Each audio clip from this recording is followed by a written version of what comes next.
palabra. El hermano Tomás ha estado compartiendo las cosas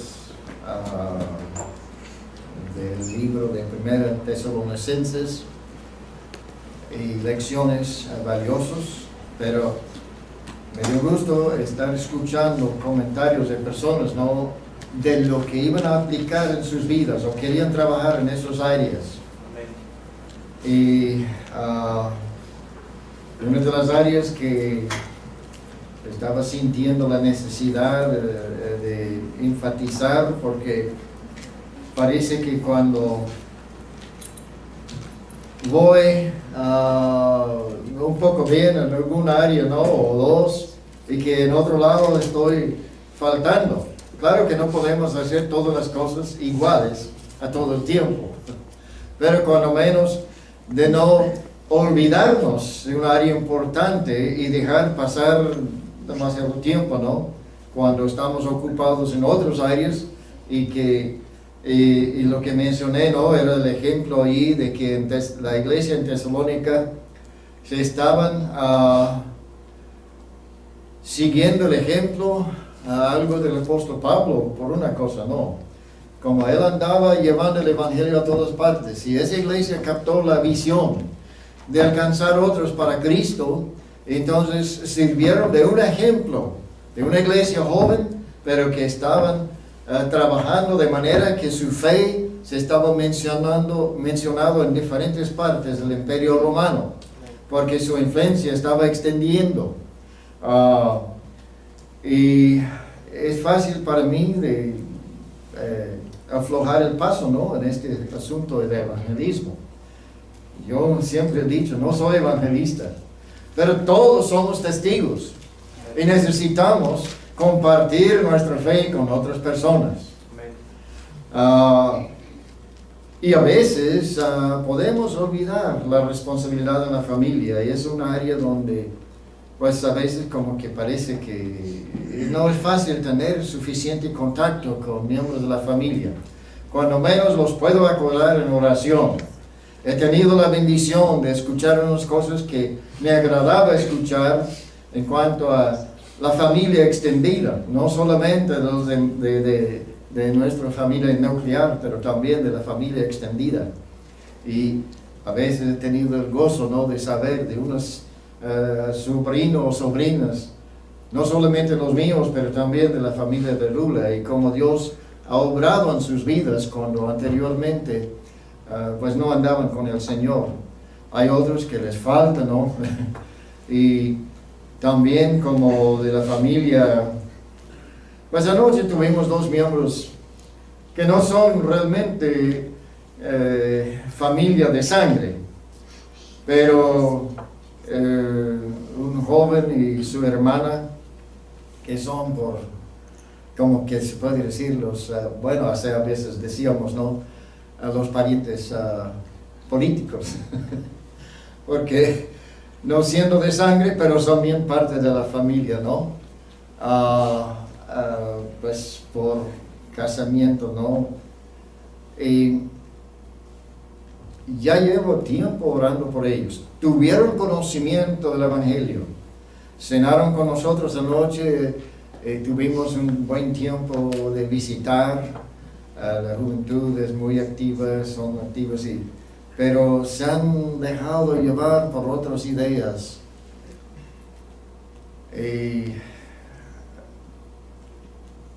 Como ha entrado la influencia, aunque no saben de las cosas de Dios realmente.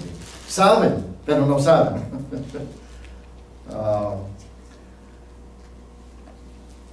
Pero ya de creer que toda la vida es sagrado en el sentido que una cosa vale igual como otra. Esas son de cosas del Oriente, ideas de religiones. Y la muchacha se dijo anoche, ¿no? Bueno, ya sabía por dónde iba yo. Se va a ponerse religioso conmigo. Y como según rechaza la religión, pero es religiosa, tiene sus creencias, y creencias muy falsas. Pero gracias a Dios que tuvimos un tiempo de platicar y digo, pues parece que nada entra ahí, pero poco a poco algo, ¿no? Pero más que todo, el asunto es seguir orando por ellos. Amén. Que algún día el Señor los puede tocar. Pero también, pues esa idea de que, bueno, ¿y dónde busca la verdad? Bueno, pues yo escucho a mi corazón. Bueno, hay que tener cuidado con eso, ¿no?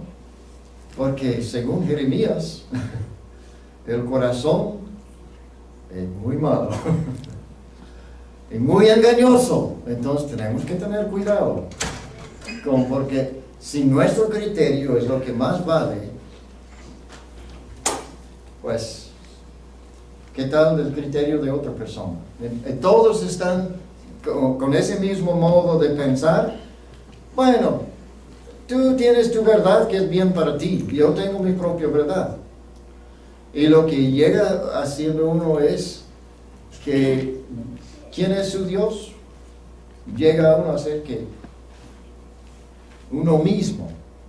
Porque si uno nada más escucha a uno mismo, entonces es su Dios. Si esa es la máxima autoridad, uno se convierte. Y hay unas religiones que enseñan que nosotros podemos llegar a ser dioses. Otra mentira muy grande, ¿no? No los hablo mucho, pero escuchamos bastante sus ideas, pero y quisiera también con otros de mis familiares visitarlos. Unos viven lejos, no hay tiempo, no se puede, pero cuando menos puedo visitarlos así cada semana, pasando la lista, ¿no?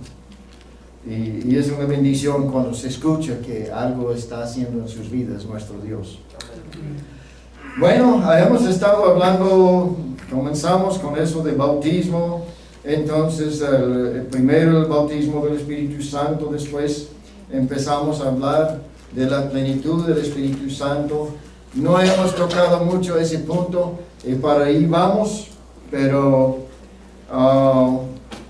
mencionando eso de cuando uno recibe a Cristo y es bautizado por el Espíritu Santo en la persona de Cristo, en el cuerpo de Cristo, tenemos una posición diferente, tenemos una relación diferente de lo que tuvimos antes. Ya tenemos relación con nuestro Dios. Pero especialmente para los que tienen poco de aceptar a Cristo, hay muchas cosas que aprender y saben que las cosas ya pues cambian, ¿no? Cuando uno recibe a Cristo, las cosas cambian. Y eso debe reflejarse también en nuestro modo de vivir. Unos necesitan ayuda y tal vez no lo tienen, pero cuando menos habrá un cambio en sus vidas si en verdad han aceptado a Cristo como su Salvador. Y eso debe de manifestarse. Y si alguien dice, bueno, yo he aceptado a Cristo, pero si no hay ningún cambio, revisa su decisión, revisa lo que ha pasado en su vida, porque sin un cambio no hay vida eterna. Pero cuando uno recibe a Cristo, aunque tal vez muchas cosas desconoce, no vaya creciendo en su vida espiritual como debe de ser. Yo tardé varios años en empezar a crecer en mi vida espiritual. Estaba escuchando, Dios estaba haciendo algo en mi vida, pero no tenía una relación de cerca con el Señor. Hasta que el Señor empezó a obrar en mi vida, y varios años, yo un chamaco de 12 años o 13 cuando recibí a Cristo, y pues, pero llegó el Señor a obrar en mi vida de modo que sentía, debo estar leyendo la Biblia, porque leía poquito, ¿no? Pero muy poquito. Yo necesito leer la Biblia. Dios me estaba, ¿cómo se puede decir? Hurgando, ¿no? así como también tizando la lumbre, es la expresión que usaba más yo, ¿no? Pero eso, Dios empieza a hacer esto en algún punto de nuestra vida porque el Espíritu Santo nos habla. A veces somos un poco sordos, pero Él nos habla. Si somos en verdad hijos de Dios. Los que son guiados por el Espíritu de Dios, esos son de Dios, ¿no? Pero si no somos guiados por el Espíritu de Dios, cuidado. Pero, como digo, muchas veces, muchas cosas suceden. Vamos a llegar a ese punto de la llenura del Espíritu Santo, pero hoy no vamos a llegar mucho allá. Quería mencionar eso de cambio que sucede en uno cuando recibe a Cristo. Un teólogo tiene una lista como unos 30 y pico de cosas que pasan. Bueno, uno se puede combinar, pero cuando menos voy a mencionar algunos hoy. Porque nuestra posición cambia cuando recibimos a Cristo como nuestro Salvador. Cuando recibimos la vida eterna. Y uno, pues a veces digo, ¿cómo puede saber si uno tiene vida eterna? Y uno de los versículos que a veces menciono, ¿no? Es 1 de Juan, capítulo 5, ahí en versículo 11 y 12, por ahí donde dice que el que tiene el Hijo, tiene la vida. El que no tiene el Hijo, no tiene la vida. Así es de sencillo. Como estaba hablando, ¿no? De que somos salvos o no somos salvos. Hay dos clases de hombres. Los que tienen el Espíritu de Dios y los que no tienen el Espíritu de Dios. Que están muertos en sus delitos y pecados todavía. Pero recibiendo a Cristo, un pacto que hace con Dios, con nosotros, es darnos la vida eterna. Y esa vida no es vida temporal. No la tenemos hoy y mañana se va. El que tiene al Hijo de Dios, tiene la vida. El que no tiene al Hijo de Dios, no tiene la vida. Ahora, de las cosas que empiezan a suceder, bueno, que suceden, y luego, no se espera meses para esto. Uno es redimido. ¿Qué quiere decir eso? Uno es redimido. Pues, muchos saben. No sé si todos saben, pero por lo menos muchos saben lo que es redimir. Es hacer una compra en el mercado, en el lenguaje. En aquel tiempo que estaba escribiendo el apóstol esta parte, ¿no? Significaba sencillamente hacer una compra en el mercado. Era un término comercial. Pero Cristo vino a este mercado de esclavitud para buscar a salvar a los que se habían perdido. Entonces hizo una compra. Él nos compró con su sangre. Entonces somos salvos por medio de la sangre de Cristo Jesús. De rato vamos a estar observando la cena del Señor y acordando lo que fue, lo que es para nosotros el cuerpo de Cristo y la sangre de Cristo que nos compró. Pero ya que uno recibe a Cristo, ya viene en efectivo ya. Porque si uno no acepta a Cristo, no acepta ese precio que Cristo pagó, de nada le vale. Ahí está la salvación, pero uno tiene que extender la mano y recibir la vida que Dios nos ofrece. Pues Cristo vino a este mundo, y vamos a decir aquí en este mercado en el mundo, y entonces el diablo con todos los suyos. Cristo ya los había comprado, había pagado el precio, pero si no habían aceptado ese pago, de nada les sirve. En la empresa donde trabaja puede cortarle un cheque, pero si nunca cobra el cheque, de nada le vale. Entonces, Cristo pagó, recibimos a Él como nuestro Salvador, y entonces nos sacó de ese mercado, de esa familia de Satanás, y nos puso en su propia familia. Ya somos de los redimidos. En un día en el cielo vamos a estar cantando ese cántico nuevo, ¿no?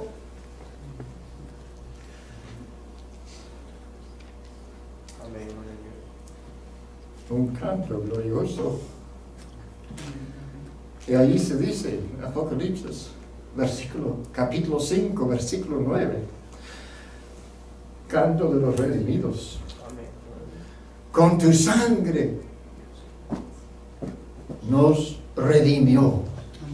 Es lo que quiere decir ahí. Nos compró. Entonces, tenemos esa gran bendición. Romanos 3, versículo 24, nos habla de esto, de la redención en Cristo Jesús. Ahora, también otra cosa que sucede. Uno es perdonado. Al momento de creer, Cristo nos perdona de nuestros muchos pecados. Es una cosa instantánea. ¿Y dónde echan nuestros pecados? ¿Qué va a hacer con esos pecados? Pues se los aleja de nosotros. Entonces, ya somos salvos de la pena del pecado. Estábamos bajo la sentencia de muerte. Pero cuando Cristo nos redima, somos perdonados. Pues es una bendición tan grande. Así como dice Efesios 1:7. ¿En quién tenemos redención por su sangre? El perdón de pecados según las riquezas de su gracia. La gracia de Dios es tan grande, ¿verdad? Ahora, ¿qué quiere decir eso? Ser libres de la ley. Con eso de la redención, Cristo nos redimió, según Gálatas, allí, de la maldición de la ley. Muchos piensan, bueno, si me porto bien, tal vez, quizá, ¿quién quita? Que Dios me va a llevar al cielo, porque he sido algo bueno, ¿no? Unos tienen esa ilusión de que son buenos. La Biblia nos dice algo muy diferente. Pero esa persona que se cree ser bueno, está engañado. La Biblia nos declara que cómo somos pecadores. Ahora, con esa pena de muerte, teníamos por adelante, sin la intervención de Cristo Jesús, por adelante uno tiene un destino muy triste. Es cosa horrible pasar de este mundo sin Cristo Jesús. Muchos no creen en el infierno, no quieren creer que haya infierno, pero la Biblia es muy claro en eso, de que sí, existe un infierno, en donde están en castigo. No es cosa ligera tampoco. Por eso es urgente que la gente sepa que Cristo murió por nosotros, que Él pagó por nosotros, que nos redimió. Ahora de la ley, Gálatas 2:16, pues las personas que creen que tienen que guardar la ley del Señor para ser salvos, tienen una tarea imposible. No pueden guardar la ley de Dios, porque para esto quiere una obediencia perfecta. El Señor dijo, sed perfectos, como vuestro Padre en el cielo es perfecto. ¿Quién se atreve a decir, yo soy perfecto? Algunos tal vez quieren creer eso, pero no hay posibilidad ninguna que una persona va a vivir una vida perfecta. Solo el Señor Jesús lo hizo.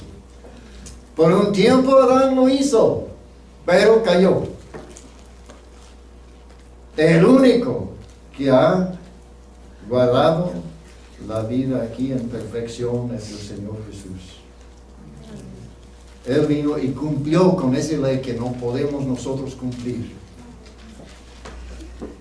Pues ahí en ese versículo dice, sabiendo que el hombre no es justificado por las obras de la ley, sino por la fe de Jesucristo. Nosotros también hemos creído en Jesucristo. ¿Qué hace la ley? Si la ley fue dado por Dios, si la ley nos marca cómo debemos de vivir,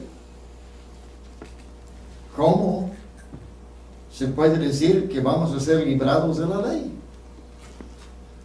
Pues la ley de Dios, según la Biblia, es perfecto, pero también exige un comportamiento de perfección. Y si se transgresa uno en un punto de la ley, es culpable de todo, porque ¿cuántos pecados necesitaba cometer Adán para ser expulsado del huerto de Edén? Un acto de desobediencia, nada más. Quedó bajo la condenación, porque no tenía la ley del Moisés en ese tiempo, pero ya tenía la ley de Dios. Desobedeció a Dios. Y cuando nosotros desobedecemos uno de los mandamientos del Señor, somos pecadores delante de Dios y delante de la sociedad. Pues cuando Cristo nos redimió de la maldición de la ley, estábamos confinados bajo esa ley de Dios. Y una vez predicando sobre eso, sobre la redención y la maldición de la ley, usé la ilustración de uno que echa su atarraya en el río, ¿no? Y su atarraya que lleva los pomos al suelo del río, allí la red, y los peces que quedan atrapados, y tal vez hay una mancha de mojarras allí, y esos mojarras allí quieren escapar, pero si se descuidan y quedan encerrados allí, se corre por un lado, ahí está la red, ese malla, ¿no? Se corre por el otro lado, ahí está, y por arriba y por abajo es el suelo del río, pues ya cuando se van cogiendo, entonces están bajo la maldición, ya cayeron. Y el pescador se aprovecha, pues el diablo se aprovecha de nosotros. Estuvimos confinados bajo la ley de Dios que decía a nosotros culpable. Ahora, uno dice, ¿quién se atreve a decir nunca obedeció, nunca faltó obediencia a sus padres? Respeta a sus padres, ¿no? Obedece a sus padres, nos dice la Biblia. ¿Cuántos hemos sido tan perfectos? Ninguno de nosotros. Bueno, cuando menos ustedes, ¿no? Pero también Santiago estaba en ese mismo problema. Y yo sabía que era pecador. ¿Por qué? La ley me mostraba la santidad de Dios. Me mostraba lo que Dios espera de los que quieren ser perfectos. Y la ley siempre trae maldición. Pero allí con eso de recibir a Cristo, nuestros pecados perdonados, somos librados de la maldición de la ley. Gloria a Dios. Hecho hijo de Dios. Unos dicen, no, yo soy hijo de Dios. No. Si uno no ha creído en Cristo, es una criatura de Dios, pero no es hijo. Pero cuando uno recibe a Cristo, Juan 1:14, Él nos dio capacidad o potestad de ser hechos hijos de Dios. Somos hechos hijos de Dios cuando creemos en Cristo. Somos adoptados en la familia de Dios. Romanos 8 nos habla de la adopción. Cuando nosotros éramos alejados antes de Dios, hijos del diablo, pero en recibir a Cristo, recibimos la adopción en la familia de Dios. Entonces, con la adopción ya somos parte de la familia de Dios. Jesucristo, nuestro hermano mayor, Hebreos capítulo 2. Pero Él no se avergonzó de llamarnos hermanos. ¿Por qué? Es nuestro hermano mayor el Hijo del Dios Altísimo y somos adoptados en esa familia. Recibimos grandes bendiciones por participar de la familia de Dios. Hay más cosas que se hacen. Pues una de las cosas, por ejemplo, aquí, Romanos 5:1, justificados, ¿qué? ¿Cómo? Justificados por la fe, no por nuestras obras, sino por fe en Cristo Jesús. Ahora, con esa justificación, Dios hace una obra grande para nosotros cuando Él nos declara justos. A los que no éramos justos, por el precio que Jesucristo pagó, nos declaró justos, como si nunca hubiéramos pecado. Los pecados alejados de nosotros, y los echó hasta el fondo del mar, y no se va a sacarlos para estar echando en cara. Mire, no merecía mi salvación, para que tú eres un ingrato, pero ahora Él no va a hacer eso. Ya somos justificados delante de Él. Ahora, ¿cómo es esto de ser justificados? Cuando uno, bueno, vamos a decir que aquí el hermano Wesley dice, es un buen joven, un buen muchacho, pero ahí un día se le ocurre pasar aquí en 31 a 80 millas por hora y lo llevan al corte. Pues en vez de pagar la multa, dice, no, yo voy al corte, yo voy a defenderme. Se va al corte para estar allí delante del juez. El juez escucha a los testigos que afirman que él estaba haciendo eso, ¿no? Había 2 policías en la patrulla y los 2 eran testigos que estaba corriendo 80 millas por hora allí donde esto es prohibido. Y testificaron de esto.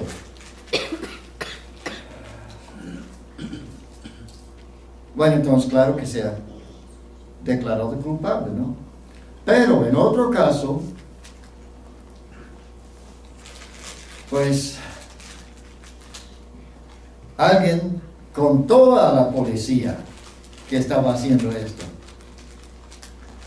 y que el policía le levanta la infracción. No lo había visto, se levanta la infracción. Eso no es correcto, pero puede suceder, ¿no? Pero él era culpable, pero la policía, cuando lo tenía allí delante del juez, no podía, porque su testigo ocular que vio eso no estaba presente. No había suficiente evidencia. Aunque el juez estaba bien convencido que era culpable, conocía a la policía que era un hombre recto, pero había escuchado un rumor y no podía comprobar que él había hecho eso. Y entonces el juez dice, le declaro inocente. No es cierto. No era inocente. Pero cuando el juez hace la declaración jurídica, es inocente. Ya se acabó el problema. Porque el juez dice, no es culpable. Pues hay otra ilustración mejor, pero no tenemos tiempo para eso. Pero la cosa es que podemos ser declarados justos. Bueno, vamos a decir que el juez declaró culpable a Wesley, porque ya con los 2 policías había suficiente evidencia. Entonces el juez sabía que era culpable. Él quería defenderse y empezó a dar sus pretextos, sus excusas por lo cual estaba haciendo esto, pero el juez dice culpable. Pero entra otro por allí y dice, yo sé que es culpable, pero yo le voy a pagar su multa. él no tiene que pagar esa deuda, porque yo lo voy a pagar. Se ha escuchado de un caso de un juez, ¿no? Cuando era su hijo, que había tenido ese problema. Y el padre le dio mucha lástima de condenar a su propio hijo, pero tenía que llevar a cabo la justicia, tenía que echar la multa de, bueno, vamos a decir $50, ese fue de años atrás. Pero entonces el juez se levanta para pasar sentencia. Hijo, tú eres culpable, tienes que cumplir con la ley, la multa es $50, tienes que pagarlo. Yo sé que no puedes, pero es la ley. Pero después el juez quita su toga, ¿no?, de juez, y se pasa a un lado y se va, se paga la multa. Ahora después se puede declarar el otro libre de esa deuda, porque él pagó, hizo justicia. Tenía que haber un pago, ¿no? Así el Señor Jesús pagó por nosotros y no tenemos que pagar. Amén. No podíamos, era imposible, la deuda era demasiado grande. Entonces cuando el juez dice justo, aunque uno es inocente, pero Dios Padre tenía que hacer justicia, por eso mandó a su Hijo. Ahora también otra bendición, ya estuvimos escuchando de esto antes, ¿no? Bautizado en Cristo Jesús, Romanos capítulo 6, los versículos 3 al 5. Por el Espíritu Santo hemos sido bautizados en la persona y el cuerpo de Cristo. Ahora también otra cosa que sucede cuando uno recibe a Cristo es santificado. 1 Corintios capítulo 1, versículo 2. Allí nos habla de la congregación donde había unos hermanos inmaduros en su fe, creyentes ya, pero no maduros en su fe, estaban viviendo mal delante de Dios y delante de los hermanos en su congregación, pero ya habían recibido a Cristo. Y aún a estos está escribiendo la congregación en general. Dice Pablo, llamado a ser apóstol de Jesucristo por la voluntad de Dios, y el hermano Sóstenes, a la iglesia de Dios que está en Corinto, a los ¿qué? Santificados en Cristo Jesús, llamados a ser santos, con todos los que en cualquier lugar invoquen el nombre de nuestro Señor Jesucristo. Cuando él habló a esos hermanos ahí en la iglesia de Corinto, que tenían muchas cosas para corregir en sus vidas, algunos de ellos, de todos modos les habla de santos. ¿Cómo es posible hablar a una congregación así como esta y decir los santos? Bueno, en la santificación, ¿qué quiere decir la palabra santificar?